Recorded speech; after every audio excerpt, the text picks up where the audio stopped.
বাঙালি জাতি তো কোনোদিন স্বাধীন ছিল না। চট করে একটা দেশ আমরা নির্বাচন হইল ৭০ সালে, স্বাভাবিকভাবে ধরে নিয়েছিলাম যে নির্বাচনের প্রসেসে যাওয়া হয় একটা গভর্নমেন্ট ফর্ম হবে।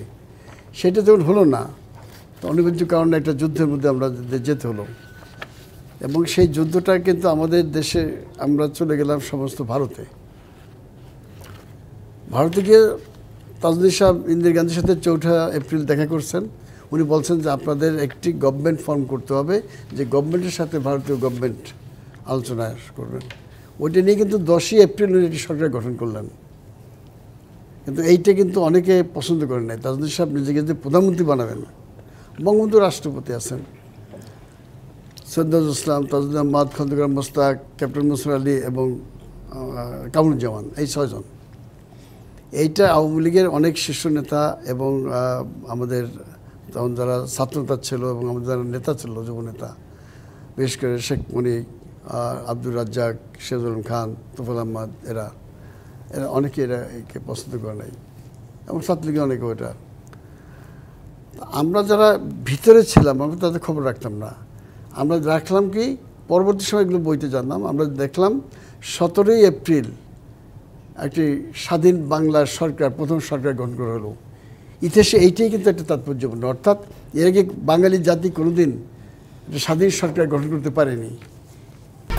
1, 2, 3 ঢাকায় জমি জিতে নিন 100% ক্যাশব্যাক সহ 20 কোটি টাকার পুরস্কার। অনেক যুদ্ধ করতে হয়েছে। ইংরেজ আমলে 200 বছরের যুদ্ধ আছে, বারবার সেপাই বিদ্রোহ হয়েছে, ফকির বিদ্রোহ হয়েছে, অনেক বিদ্রোহ, তিতুমির যুদ্ধ করছেন। কিন্তু আমরা তো স্বাধীন দেশ কোনদিন ছিলাম না। এই স্বাধীন দেশে একটি সরকার গঠন হলো, এবং সেই সরকারের সামনে কিন্তু তখন অনেক চ্যালেঞ্জ। কিন্তু একটি দেশকে স্বাধীন করতে হবে, মুক্তিযুদ্ধ পরিচালনা করতে হবে, আরেকটি দেশের সহযোগিতা নিয়ে, সে একটা বড় চ্যালেঞ্জ। তার সঙ্গে চ্যালেঞ্জ যুক্ত হলো আভ্যন্তরীণ দ্বন্দ্ব। অর্থাৎ উনি এইটা করলেন, আমাদের আঞ্চলিক অবস্থানটা কি, আওয়ামী লীগের সবাই তো নেতা, আমার অবস্থানটা কোথাও হবে, এই কজন কীভাবে চালাবে। এত দ্বন্দ্বের মাঝখানে এই 6 জনকে বাছাই করাটা এবং তাদের নিয়ে সরকার গঠনটা কার মাধ্যমে আসলে সম্ভব হয়েছিল? কে তখন সবচেয়ে শক্ত ভূমিকাটা নিয়েছিল? এটা তাজউদ্দিন সাহেবই করেছিলেন, সৈয়দ নজরুল ইসলাম, এরা সবাই ছিলেন। কিন্তু মূলটা তাজউদ্দিন সাহেবই ইন্দিরা গান্ধীর সাথে আলাপ করে, ভারতীয় গভর্নমেন্টের সাথে আলাপ করে উনি এটা করছিলেন। তার জন্য পরবর্তী সময় নাকি অনেক জবাবদিহি করতে হয়েছে।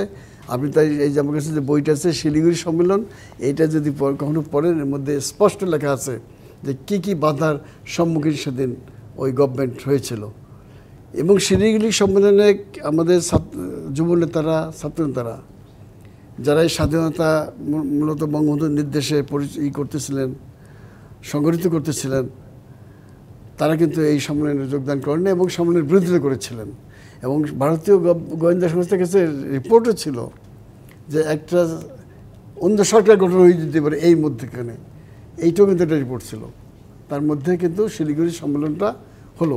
অর্থাৎ আওয়ামী লীগ একটা বড় দল, তাদের সাথে এটা কেন্দ্রীয় কমিটির সাথে আলোচনা না করে, কোনো সম্মেলন না করে, এবং এমপি এবং এমএলএদের একত্রিতভাবে তাদের মতামত না দিয়ে চট করে একটা সরকার গঠন, এটা সহজভাবে নেয় নাই।